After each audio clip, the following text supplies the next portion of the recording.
Oh my God, y'all, do not agree to an open relationship with a man unless you want it open. The things that men are admitting on podcasts, on Reddit, in the New York Times, it's unbelievable. Like, men, they shock me more every day. Just when I think that like they're really messed up in the head, need to do some serious soul searching and, questioning their entitlement, deconstructing patriarchy, and heal their childhood trauma and all that stuff. They stop blaming us for literally everything because they hate themselves so much. They hate us so much because they hate themselves. Like, besides knowing all that, every day I read another story and I'm like, my God. Okay, before I get into this, I am the one who brought up this discussion before I got married because I wasn't sure if I could be monogamous. And I can talk more about that with y'all. I am happy to do that. So it's not that I'm against ethical non-monogamy. I think it's great. I think it works. It's one of the many things I learned about relationships from my friends who are in the LGBTQ plus community who have some of the healthiest relationships I've ever seen.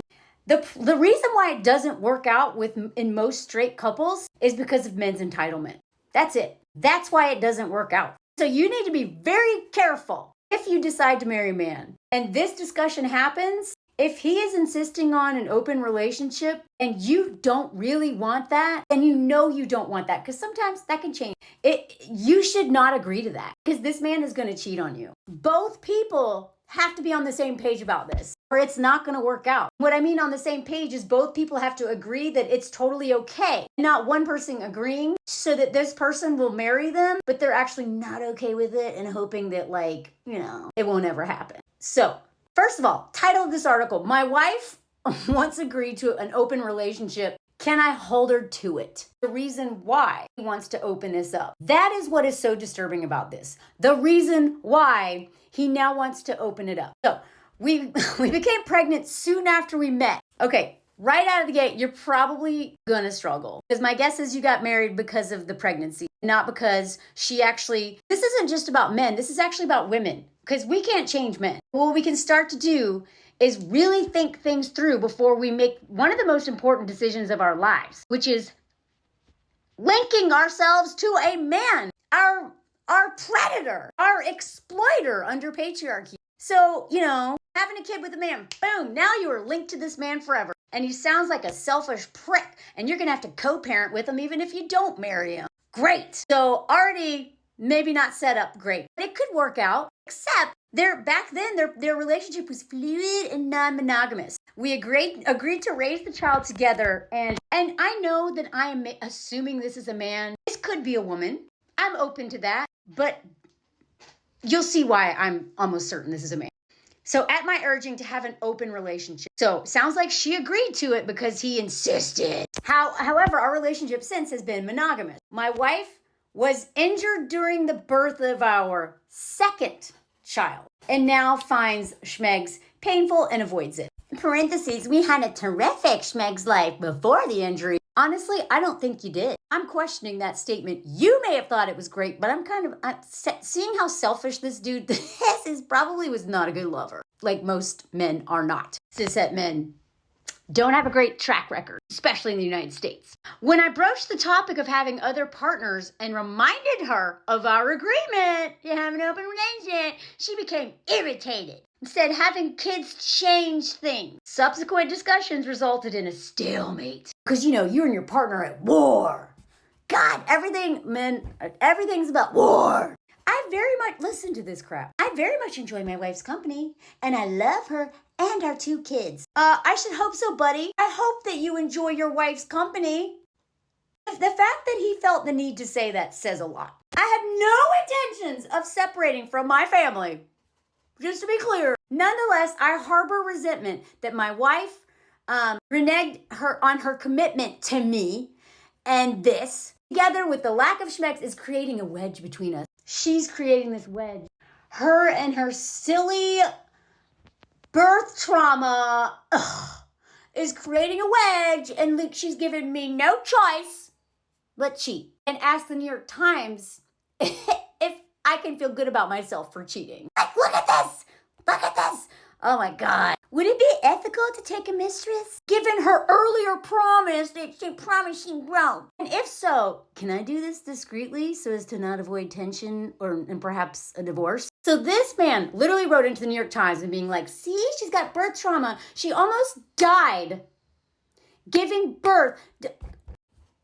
Okay, men do not seem to understand or actually care that bringing a child into the world, giving birth, is the most traumatizing thing that you can do to a body. And that it is one of the riskiest things that you can do. If you are a Black, Indigenous, or another person of color, especially a Black woman in the United States, your risk of like dying in childbirth is like 6 times more, I think. I may be wrong about the statistic, but it's huge. But either way, I have 2 friends who were life flighted to the hospital because they almost died in birth. Like, I don't think we in general, the way we even talk about pregnancy, it's like, oh my God, it's like this movie thing, and it is traumatizing. Women, especially in the US, because they don't get the needed aftercare, piss their pants the rest of their lives. Their pelvic floor falls out or whatever. I didn't even know what a pelvic floor was until my mom friends were like, yeah, I pee myself all the time and this thing can blah. Seriously, it changes a woman's body forever. The fact that moms can go back to doing anything after doing something so dangerous is amazing. And this man is like, oh, I can't get laid because she got injured risking her life bringing my kids into the world, and I don't mind losing her or my whole family because I need to get laid. Like this dude, he wants to cheat. He wants to cheat. He wants the New York Times to tell him it's okay to cheat. And because he doesn't want to lose his family, he's asking the New York Times if they could also, co-sign the BS he's telling himself that the way to avoid getting a divorce because you're cheating is just do it, just to like not hurt her feelings. I'm just gonna have my little person. Dude, the entitlement. This is grape culture. This is grape culture right here. Look at this. So should I lie about an affair? Or now this is coercion. Can we call it coercion? That's what this is. We need to start naming this. Or should I tell her I'm planning to pursue this course of action so that I can manipulate her into having schmex, but despite it being unbelievably painful, and then not feel bad about spousal grape?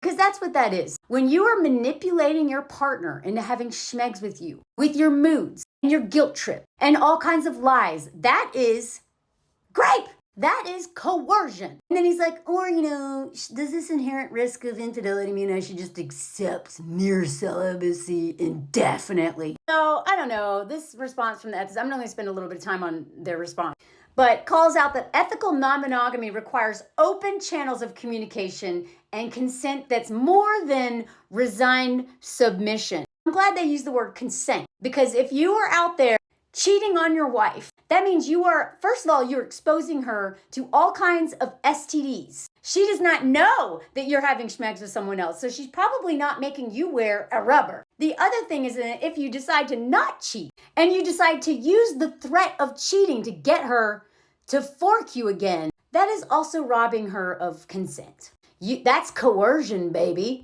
And this man doesn't seem to care.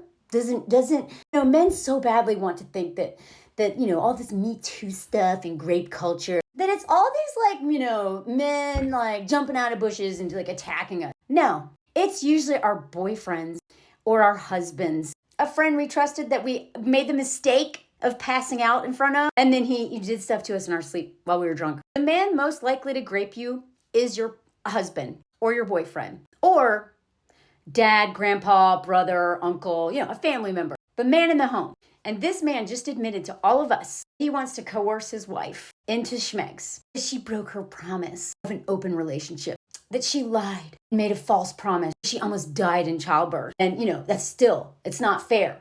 The original rules stand. See why we don't trust men?